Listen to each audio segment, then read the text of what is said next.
called him the Black One. Very interesting choice of words, Gypsy, as she tells Dr. Phil that Nick was not only Victor, a vampire, but that he was someone called the Black One. But what I see is Gypsy making herself covered in a black blanket, reminiscing and reliving her crime even while she is waiting for cops to come back. He would just talk in this horrible, scary voice and how he wanted to rape me. He said, "I will kill you so bad they will never find your body." Now that we're on this topic, Gypsy, let's talk about that R word you just mentioned here. Well, this document you guys are looking at, go ahead and look at it in front of you. This is on file with the county police department, and it's basically a typed synopsis of a video Gypsy created and verbatim copied and sent to Nick. Let's read it together. In this media video, Gypsy appears in what looks like a black in colored jacket with a red wig, addressing it to Nicholas from Gypsy, calling him sir. She states, "Hi sir, this is Ruby, and I'm making this video as an introduction video."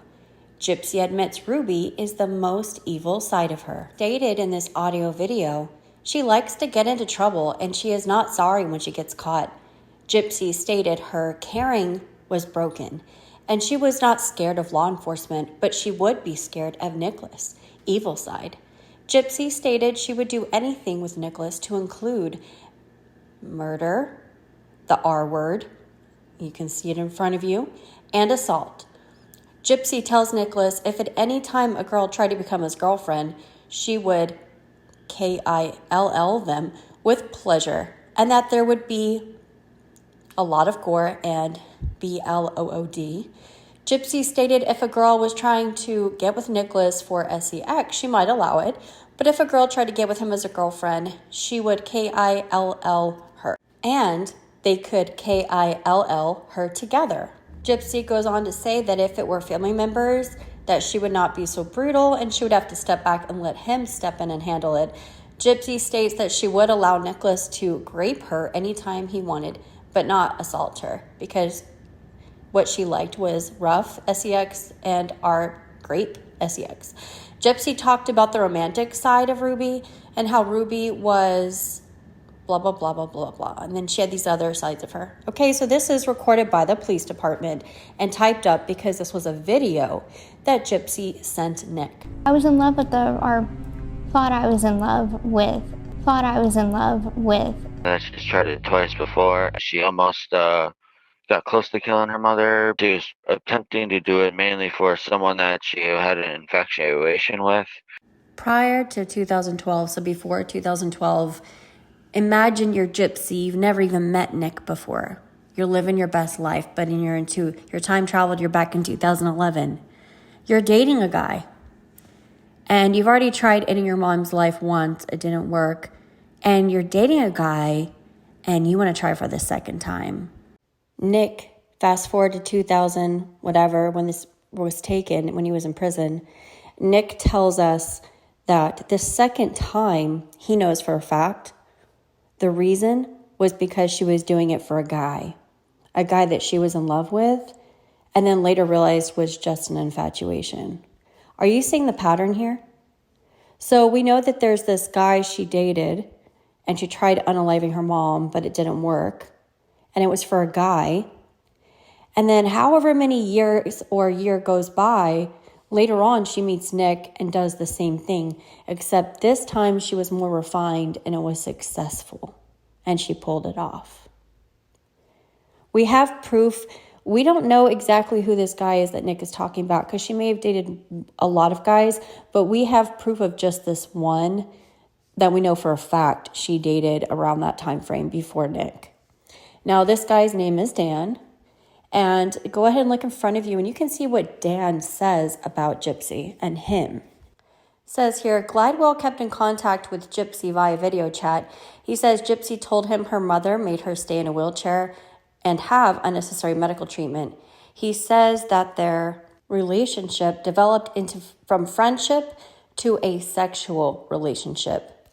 So he says that he had sex with her, which means she was not a virgin when she met Nick, okay? They had intimate relations. We don't know how many times, but she was definitely not a virgin, okay, Madonna? They would send explicit videos to each other. He discusses how they role-played occasionally. He referred to Gypsy as being shy and timid. He says he developed a taste of power and exchanged role-playing from her.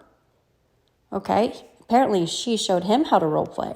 He says she would send him nude photos, dress up in costumes, and use various fictitious names. Interesting, because Gypsy used fictitious names and roles with Nick too, right? So she did this with Dan and with Nick. All right, let's continue. Glidewell says he was injured and Gypsy visited him while in the hospital. He knows that. She told him she wanted to go to Arkansas to restart her life.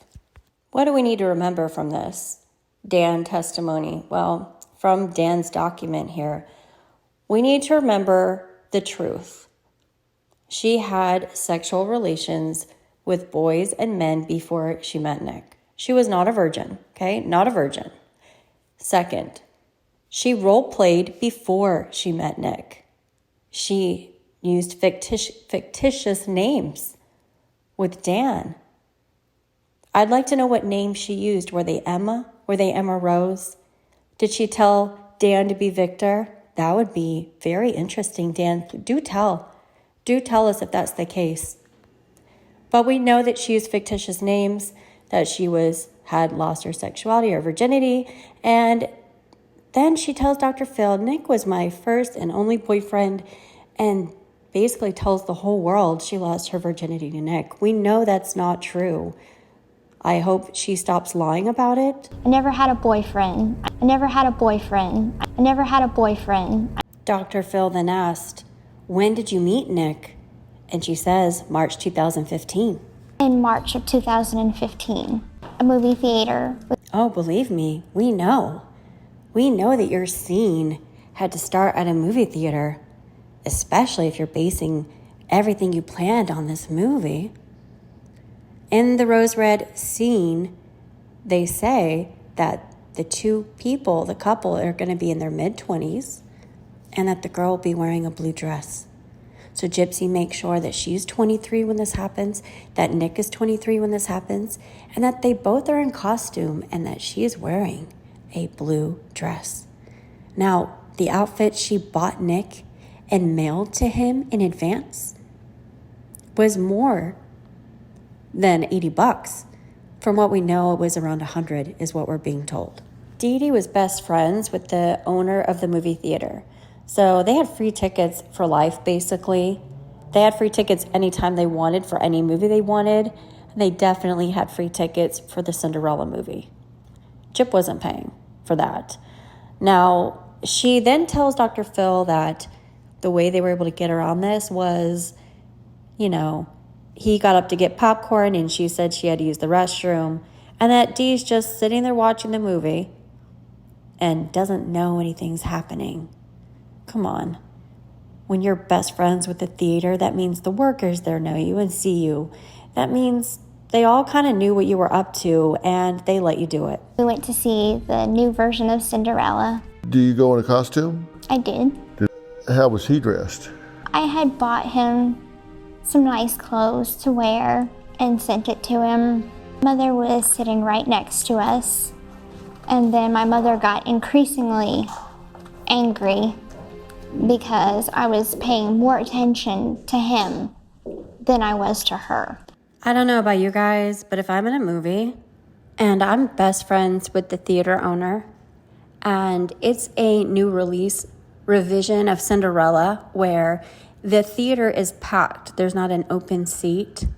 If you're with me and you're popping off your candy, your popcorn, you're making too much noise, people around us are telling you to shush, I don't care if you're my bestie.